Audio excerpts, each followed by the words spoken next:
The power of the moon suffuses you, granting you the following benefits. Movable moonbeam.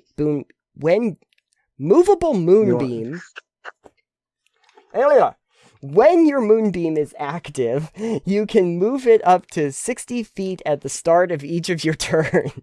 Yeah.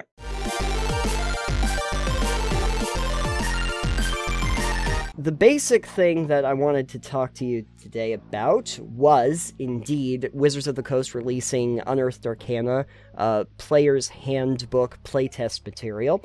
We've talked... Yeah, Player's Handbook playtest 6, it says. Yes, this is the 6th round for them. A lot of the ones that we've gone over on the show before were about the individual classes, but this is really more in-depth about actual player handbook rules, and some updates to the different classes therein. This particular piece has 7. There was another one that we actually missed because we were busy dealing with a bunch of other things. But this one has 7 classes. So they've got the Bard, the Cleric, the Druid, Monk, Paladin, Ranger, and Rogue. And so on this show, we're going to take 3 of those that we decided we really wanted to talk about, and we're going to talk about them. Go figure. Do you want to talk about the Druid first? Sure, we can do that.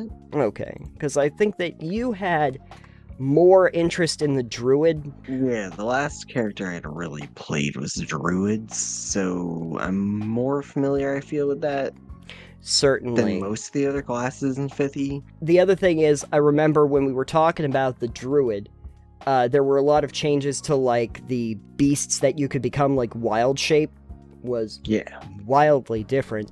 So I'm kind of interested to see if they've taken any of that advice, and I am going to go right down page 18 of the document, because they have design notes, I'm so glad that they did, of Druid updates, and boy, it seems like there's a bunch.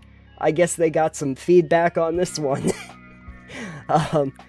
So here are the main updates in this class since its last playtest version. Okay, so Channel Nature has been cut in favor of restoring Wild Shape at 2nd level. Probably good. Druidic now also makes sure you always have Speak with Animals prepared. I see, looking at this too, if I look back up at the level progression, first level is Druidic, Primal Order, and Spellcasting. So language, the order, like your archetype, I assume, and then spellcasting. 2nd level, you get Wild Companion and Wild Shape. And I'm wondering if Wild Companion means Druids are getting a animal companion back. So we're going to find this out. Yeah, we're going to look at this and just see if there's any rule changes before we get to the subclasses, because I think they've given a few more subclasses I want to compare. But anyway, other updates that they've done, Primal Order is a new 1st level feature which lets you improve your armor and weapon proficiencies or your spell casting. Okay, so that's not what I thought it was. Cool. In fact, while we're here, I'm just going to go and read what they say about Primal Order. You have dedicated yourself to one of the following sacred roles of your choice. Magician, you know 1 extra cantrip from the Primal spell list. In addition, your mystical connection to nature gives you a bonus to your intelligence checks. The bonus equals your wisdom modifier. Or Warden, trained for battle, you gain martial weapon proficiency and medium armor training. So that's what Primal Order is. Again, I feel like Warden, if you're going for combat Druid, would definitely be the way to go. But if you're looking for a skill Druid, for your nature checks to be that much better, then Magician would be better. But personally, I'd go with Warden, because medium armor and martial weapon Druid sounds gross. Yeah, I mean, I think that the bonus to that is mostly that you're not as much of a glass cannon if you get the Warden. But I'm thinking for most people, considering how they want to play Druids as mostly spellcasters, I would think that Magician is probably going to get picked up most. Either spellcasters or in wild shape, so you don't really need the armor proficiency for the wild shape. Yeah, but I'd like to see a Druid that, isn't necessarily either of those, potentially. Right. Speaking of Wild Shape, another update. Wild Shape has returned to 2nd level. The feature has returned to using Beast stat blocks. Good. It And has new rules. And has new for rules. interacting with them. Yes. In addition, using Wild Shape is now a bonus action for all Druids. And swim speeds are available from the beginning. Cool. So there you go. Speaking of which, I guess let's just see where... Well, if we're gonna do that, we have to do it in order. I don't want to jump back and forth. Okay. So let's go down this list on the design features, and then we can go down through the features. And we'll look at the ones that are, prominent. Yeah. Spell casting has one noteworthy change. Spell preparation is no longer tied to the level of your spell slots. Okay. Wild Resurgence is moved from 15th level to 5th level. Well, that's a jump. That's a very big jump. Okay, and has been redesigned. New feature answers the desire to have more flexibility between using Wild Shape and spells. Elemental Fury is a new 7th level feature, allowing the Druid to increase the effectiveness of their cantrips on their attacks with weapons and Wild Shape. That sounds fun. Yeah, there's a lot of changes to Druid. More than I think some of the other classes, as we're going to find out. Commune with Nature is a new 9th level feature. Improved Elemental Fury is the new 15th level feature, improving whatever option the Druid chose for Elemental Fury. And now Archdruid now includes the ability to turn unexpended uses of Wild Shape into a spell slot.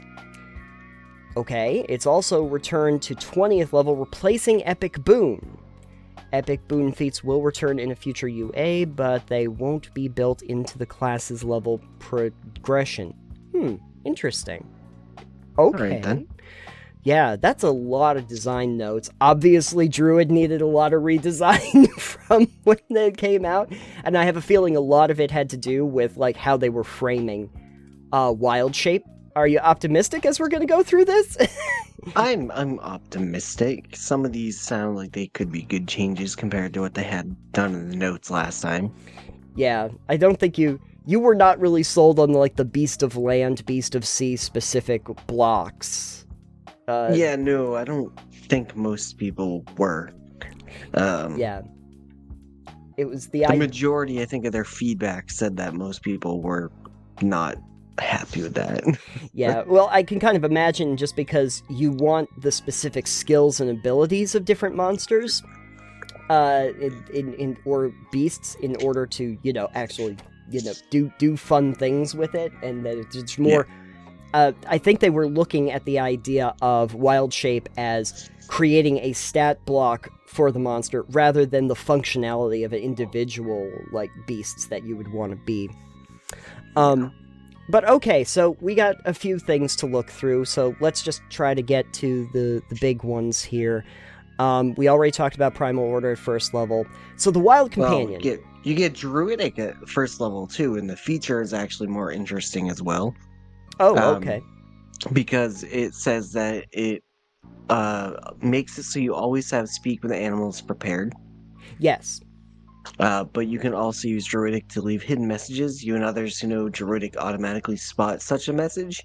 Other people can spot it with a 15 DC intelligence investigation check, but they can't decipher it without magic. So it's that's a neat little feature tie-in you can use for it. Yeah, it certainly is. I can see that being incredibly useful, especially because it's first level, so this is early game. Yeah. That, Speak with Animals, especially at that point, is a big deal. But then also, the idea of using hidden messages kind of reminds me a little bit of maybe like Thieves' Cant, like, a specific language just for them. To try and communicate. Great for leaving it out in the woods. Would have been neat if the actual animals could like see your messages. But I guess you could home rule that. But spell casting, pretty straightforward. We've talked about it on in the past. I think it's pretty much the same for everybody. But second level. Okay, so here's the Wild Companion you were talking about.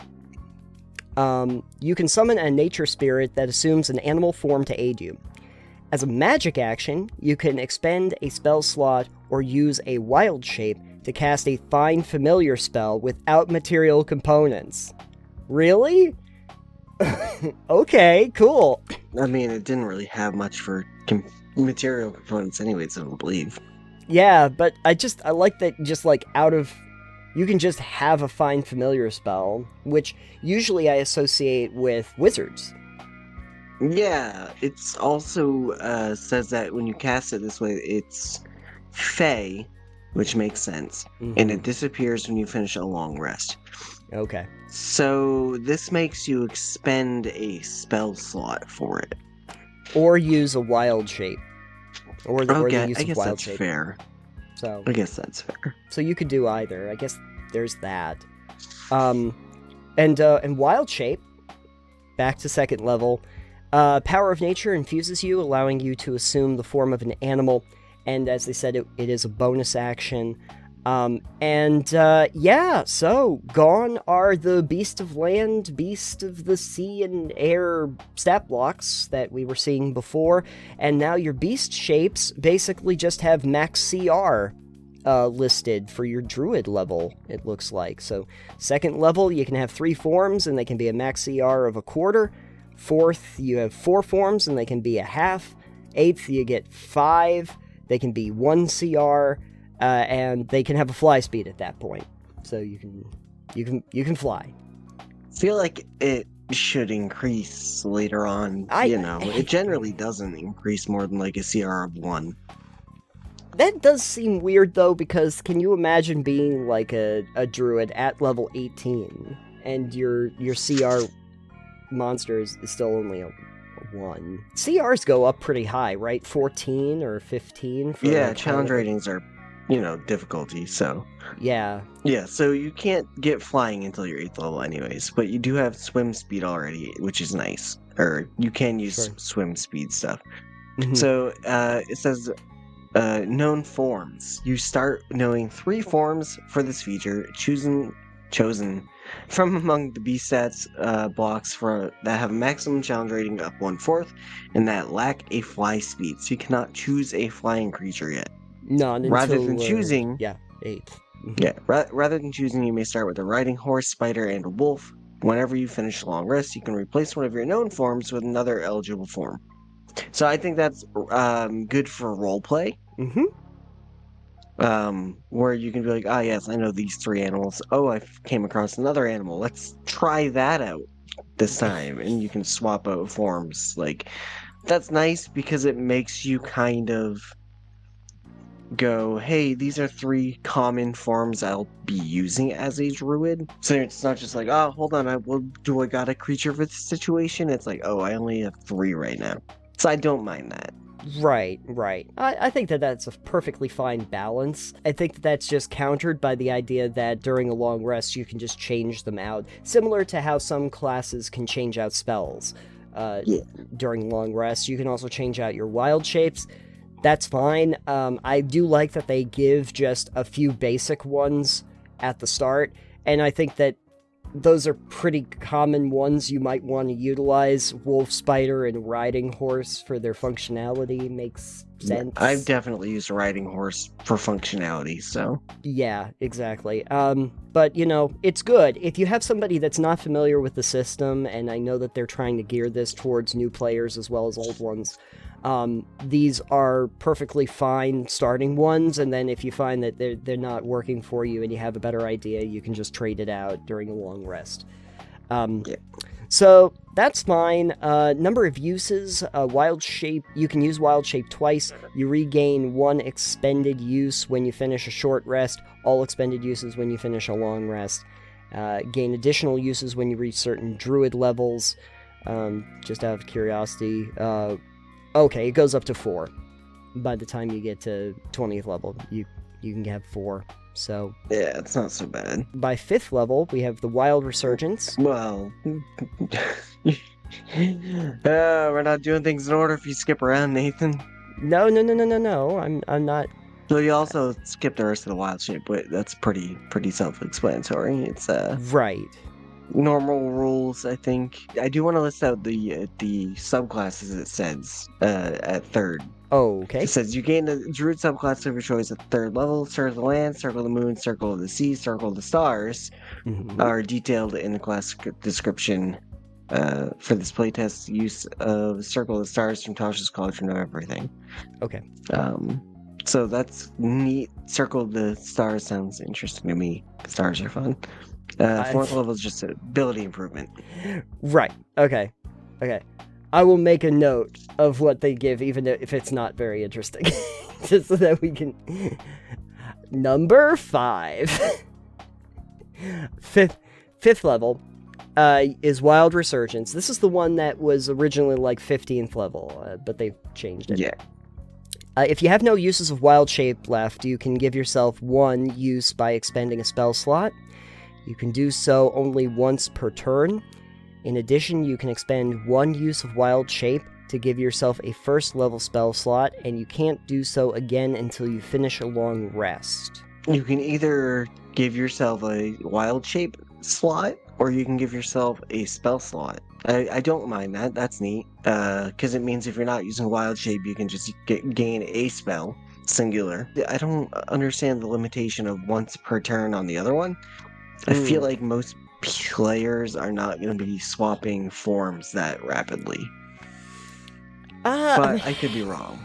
I guess it depends on how you want to play it. I think the one nice thing about something like this is that I can definitely see druids that just want to be more or less spellcasters and don't have as much interest in changing shapes all the time, and this might help to, create more fluidity between them, where Wild Shape can, interchange and intersperse with your spell slots. But I don't know if you really need to worry about the once per turn. Like, how would you do it more than once a turn anyway? Like, bonus action and another bonus action. Okay, That's all right. Well, I guess you might as well keep the literature in there just in case. 6th level, you have another subclass feature. 7th level, you have Elemental Fury. This was new, I believe they said. Yes. Yes. The might of the elements flows through you. You gain one of the following options. We've got 2 of them. Potent spell casting. You add your wisdom modifier to the damage you deal with any primal cantrip. That's potentially good. Druids are wisdom based, so you have like an up to a +4. Generally not a +5. As often, unless you're really going for it. Yeah. I mean, so that's a nice little damage buff. Yeah, you might want to really buff out your wisdom if you want to, but Primal Strike is the other one, which is once on each of your turns when you hit a creature with an attack roll using a weapon or a beast form's attack in Wild Shape. I was just about to ask about that. You can cause the target to take an additional 1d8 cold, fire, lightning, or thunder damage. Well, I want that. Yeah, that makes me instantly want to be something that's hitting a lot to take an extra d8 of elemental damage. Whatever damage I see fit. Choose when you hit. You get to choose when you hit. I like how there's a distinction between thunder and lightning. Yeah. Wasn't there always a difference between thunder and lightning, I want to say? I mean, I'm assuming thunder in this case is sonic damage. Yeah. But I don't really know how you're hitting with sonic. Maybe you're throwing a blue rat at them. It's fun. You're roaring. Maybe just like you roar. You here comes the boom.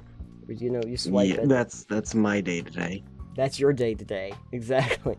I like it's also you choose when you hit. You can see that being incredibly useful when you're coming up against enemies that you are not familiar with, that have different resistances and weaknesses.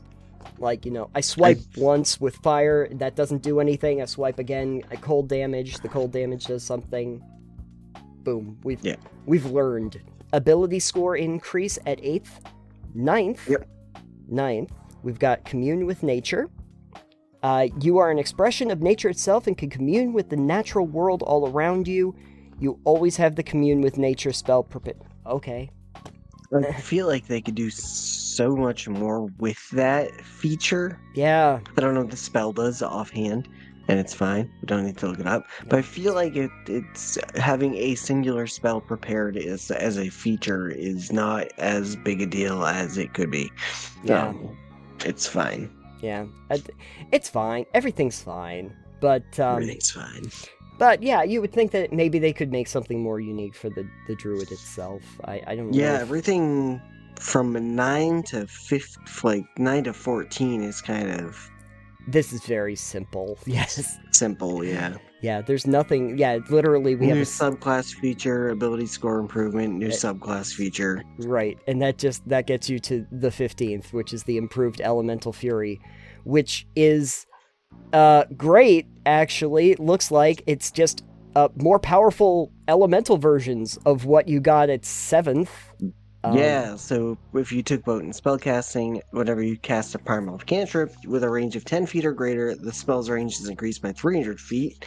So that's great if you want to be a spell sniper. And then Primal Strike, the extra damage of your Primal Strike increases to 2d8. That's nice. That's nice. That helps the scaling of your beast forms attacks, for sure. Yeah, especially if you're only going to be a 1 CR at higher levels. Yeah. At least you can hit for a lot of damage. At least you can hit for 2d8 plus your attack.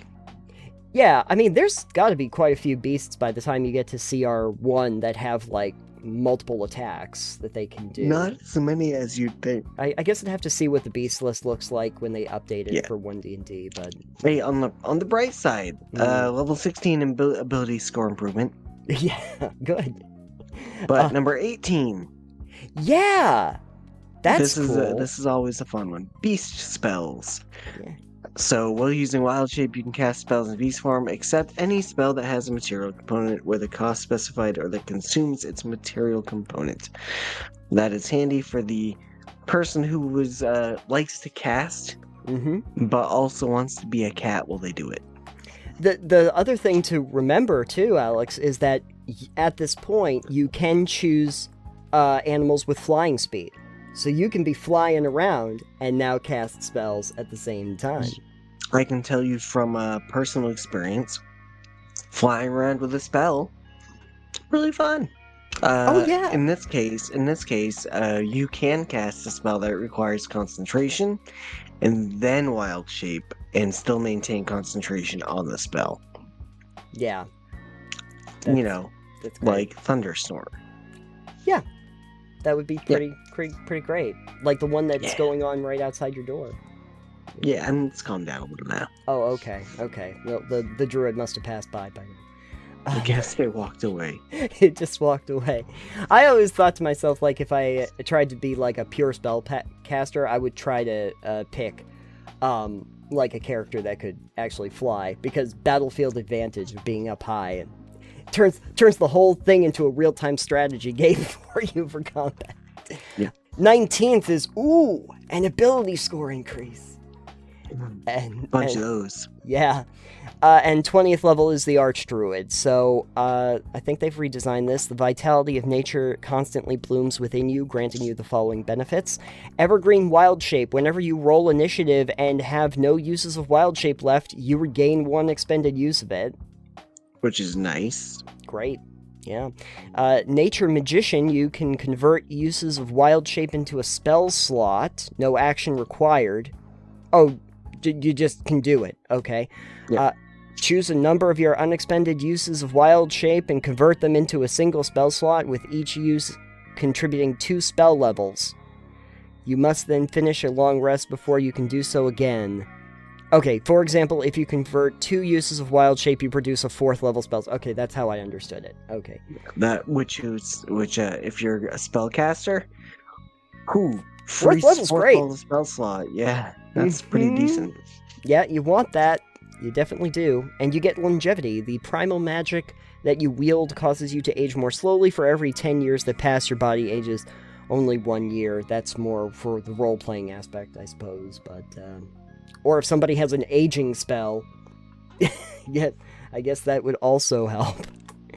But, yeah, I mean, that list does look, if I remember correctly, a lot better than the first time that we saw this in the initial playtest material. I think I like the things they've done here. Yeah. Do you like how they've modified Wild Shape? Yeah, I think that's closer to what people would prefer it to be like. I like that it's you retain your hit points, hit dice, intelligence, wisdom, and charisma scores, class features, species traits, language, and feats. You also retain your skills and saving throws, and use a proficiency bonus for them in addition to gaining those of the creatures if it has any.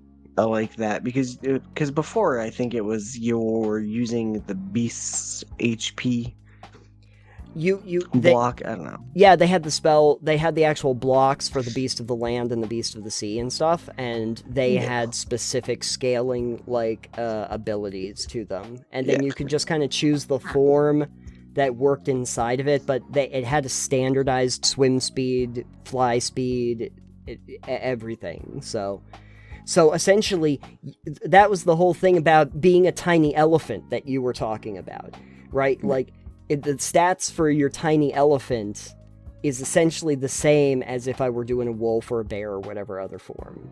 Yeah, and now it uses your HP, so I think that's fine. Yeah. Did we want to get into the subclasses too?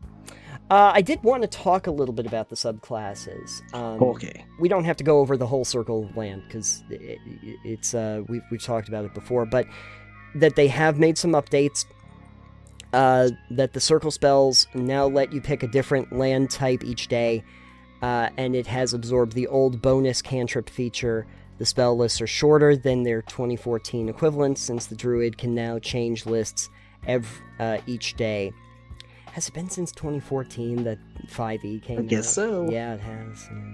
Yeah. Land's Aid is a new 3rd level feature, which lets the Druid expend use of Wild Shape to heal and harm in an area. Okay. Nature Recovery is now 6th level, replacing Land Stride and enhancing circle spells.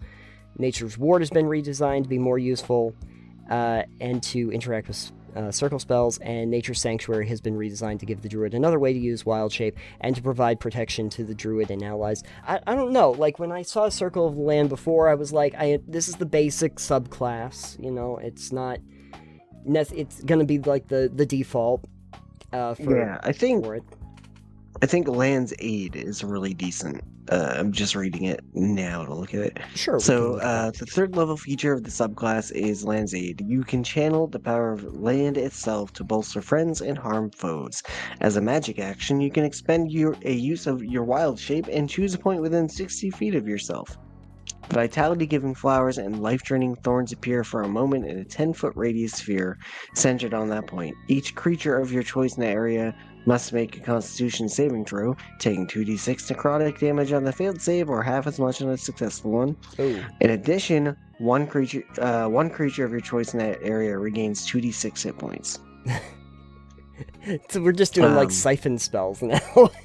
Yeah, when you reach certain Druid levels, the damage and healing increases by 1d6 up to 4d6. At 14th level, yeah. So each creature of your choice in the area takes the necrotic damage, and then only one creature heals. But that's nice. That's like, hey, I'm gonna cast this and do it centered on my fighter who's taking all this damage. It's great crowd control, which I think for especially like Circle of the Land, which usually seems very basic to just enhance the basic class, gives it more personality than I remember it having before. I like that. I like it. Now it makes me feel like I'm playing a straight black deck in Magic the Gathering. Circle of the Moon is a classic. That's what I was with my Druid. Circle of the Moon has also had some updates since the last playtest version. Circle forms returned to their 2014 versions, so similar to what they were talking about before. And the feature is improved at 6th level, now called Improved Circle Forms. Combat Wild Shape now lets you use either your AC or your Beast Form's AC, whichever is higher. The feature also ensures you always have Moonbeam prepared, which you can cast that spell while in Wild Shape form. As in previous Druid playtests, the feature also lets you cast Abjuration spells while in Wild Shape form. Most healing spells now belong to the Abjuration school. I kind of remember Moonbeam. Isn't that just like a giant beam that you shoot down from the sky? And yeah, Moonbeam hurts hurts lycanthropes a lot. Yeah. Or shape changers. Yeah. How about vampires? Does it do anything with vampires? Maybe it's still damage. It probably wouldn't hurt them as much. Solar. Yeah, it's not. I mean, if they're shape changer, then yeah, it hurts them. Okay. Moonlight Step is now a new 10th level feature, which allows the druid to teleport, and Lunar Form is a new 14th level feature, which enhances other features in the subclass.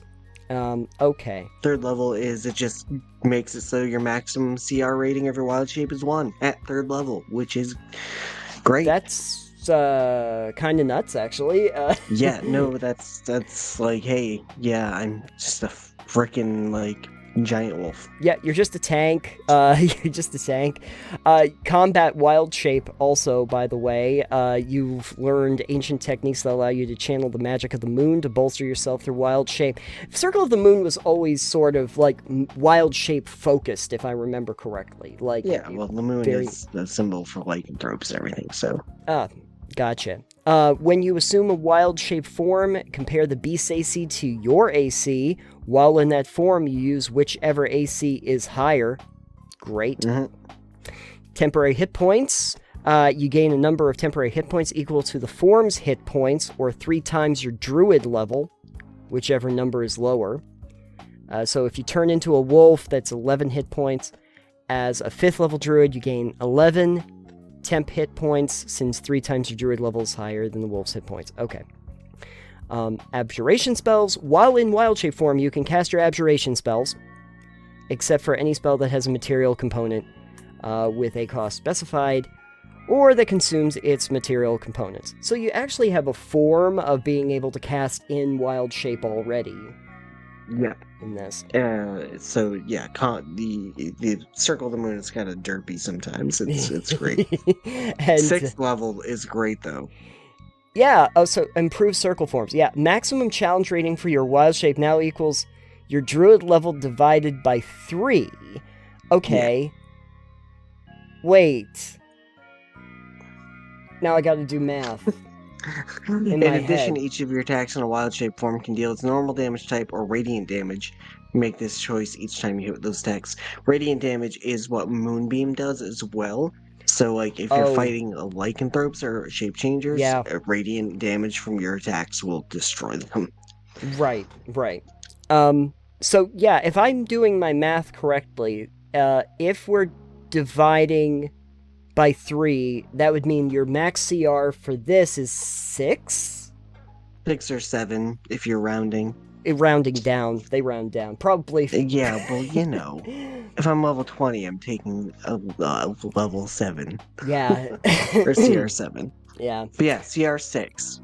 CR6, yeah, is basically what we're looking at. And, yeah, that's a big difference from your CR1 that you get in the base class. 10th level, Moonlight Step. You magically transport yourself, reappearing amid a burst of moonlight. As a bonus action, you teleport up to 30 feet to an unoccupied space you can see, and you have advantage on the next attack roll you make before the end of the turn. You can use this feature a number of times equal to your Wisdom modifier, and you regain all expended uses when you finish a long rest. You can also regain uses by expending a spell slot of 2nd level or higher for each use you want to restore. Okay, that's neat. So now you're a shadow ninja too. Yeah. You're a shadow monk. Perfect. Cool. And then 14th level is lunar form. Oh god. The power of the moon suffuses you, granting you the following benefits. Movable moonbeam.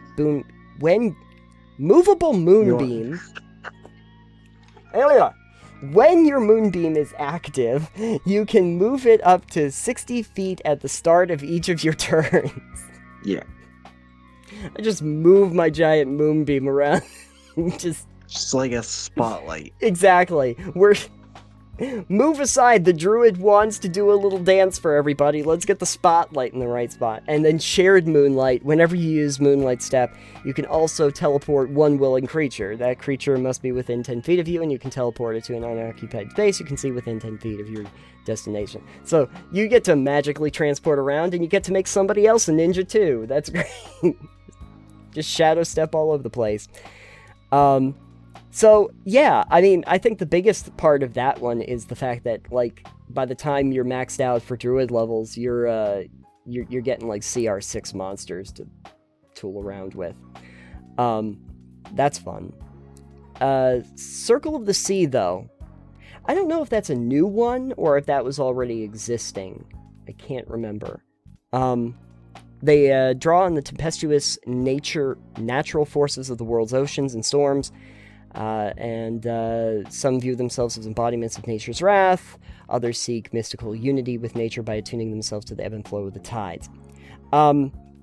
Okay, so you get different circle spells, but you also get, at 3rd level, Wrath of the Sea. Ooh. As a bonus action, you can expend a use of your wild shape to manifest an aura that takes the form of ocean spray that surrounds you. The aura lasts for 10 minutes. It ends early if you have the incapacitated condition, dismiss it, right, or manifest the aura again. At the end of each of your turns, you can choose another creature you can see within 10 feet of yourself. The target must succeed on a Constitution saving throw against the spell save DC or take thunder damage. And if the creature is larger or smaller, be pushed up to 15 feet away from you. To determine this damage, roll a number of d6s equal to your wisdom modifier. Okay. That's fine. I will say the circled spells that the Circle of the Sea gets are interesting because it's a lot of like storms. It's a fog cloud, gust of wind, ray of frost, shatter, thunder wave, sleet storm, lightning bolt, control water, ice storm, conjure elemental, and then hold monster for some reason. Yeah, that seems a little out, but I mean, I like that they're theming it the way that they do. Circle of the Sea seems really just all about Wrath of the Sea. It's so you can be Aquaman. Yeah. It's the Aquaman one. Like, it really is, because aquatic affinity is you have water breathing always prepared. Yep. In addition, you gain a swim speed equal to your speed. And if you use wild shape to assume a form that lacks a swim speed, that form gains your swim speed. But like aside from that, everything else is just about the Wrath of the Sea. Yeah, pretty much. Which takes the place of your wild shape. It only lasts 10 minutes, so... Sure. I mean, it should last your entire combat, but... Yeah, you gain a fly speed equal to your speed at 10th, and you have resistance to cold, lightning, and thunder damage, which is great. The resistance is nice. Yeah, that's excellent. And then your 14th level is the Oceanic Gift. When you use Wrath of the Sea, yeah, you're right, it is all about Wrath of the Sea. You can manifest this aura, the aura around one willing creature within 60 feet of you rather than manifesting it around yourself. The creature gains all the benefit of the aura and uses your spell save DC and wisdom modifier. In addition, you can manifest the aura around both the other creature and yourself if you expend 2 uses of the wild shape instead of 1 when manifesting the aura. I'm not a huge fan of this one. I think Wrath of, they're really trying to push this Wrath of the Sea. And I'm not like, I don't super see it as like a big useful thing compared to, you know, the other ones we just saw. like Circle of the Land and Circle of the Moon seem like they have some really neat things going on. And, I don't know, Circle of the Sea is like, hey, do you want to manifest this aura from Ocean Spray? We're gonna put all of our subclass features in this basket. It's a big aura. I hope you enjoy. I mean, I will say that the fact that it's an aura that, you know, it's just an AoE aura for 10 minutes that deals D6 equal to your wisdom modifier. Yeah. I mean, if you got a wisdom modifier of 4, then it's 46, you know. Yeah. At the end of each of my turns to anything within range. Yeah. I mean, like, I understand. Well, at the end of each of your turns, you can choose another creature you can see within 10 feet. Okay. Yeah, so it's a creature. Yeah.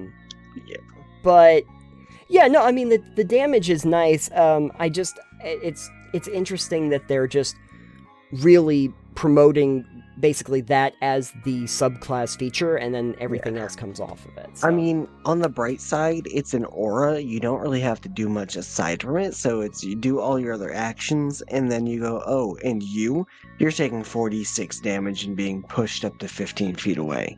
Oh, if you take this subclass, I would say definitely do it on first round of combat. Do it as your bonus action. Take the wild shape, modify, and then just use it, because you just keep finger gunning your aura damage to every single creature you possibly can.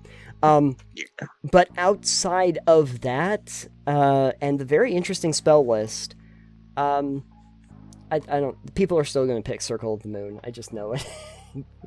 Maybe. Circle of Stars wasn't in here, so we'll see. We'll see. But at any rate, so knowing what we knew about the Druid to begin with, you've seen some of the changes now. We've gone over all of that. You've seen some of the subclasses. How are you feeling about the Druid for 1D&D in the most recent playtest material? I think it's a lot better than it was the last time we looked at it. I think this looks promising. Mm-hmm. So, there's my hot take for today. There's your hot take. Well, you're the one that's actually played Druid. Yeah, you're the one that has actually played Druid, so I'm not familiar with them as much. But yeah, I think that it looks good. I think this is more what people were expecting from a Druid. And I think the reason why there were just so many notes for this one specifically was because of how drastically it seemed to have changed from what people's expectation was of the class. The funny thing is, I think Monk has more notes. Monk has more notes? Oh, God. Well, no. Do we want to do all three of these in one episode? That's a lot of changes. Yeah, no, let's, well, are we doing Monk? No, we're not going to touch Monk. We won't touch Monk. We'll do the Ranger and the Ranger and the Bard. Don't worry about it. Remember, we only had time to do 3 for our 3 segments. Yeah. We're just picking 3. We can't do all 7. There's way too damn much here. It really is. There's really way too much. We're already going long here, but luckily the Druid was kind of a big one, so we got it out of the way. Glad we touched on it, because it was a big deal when we did it.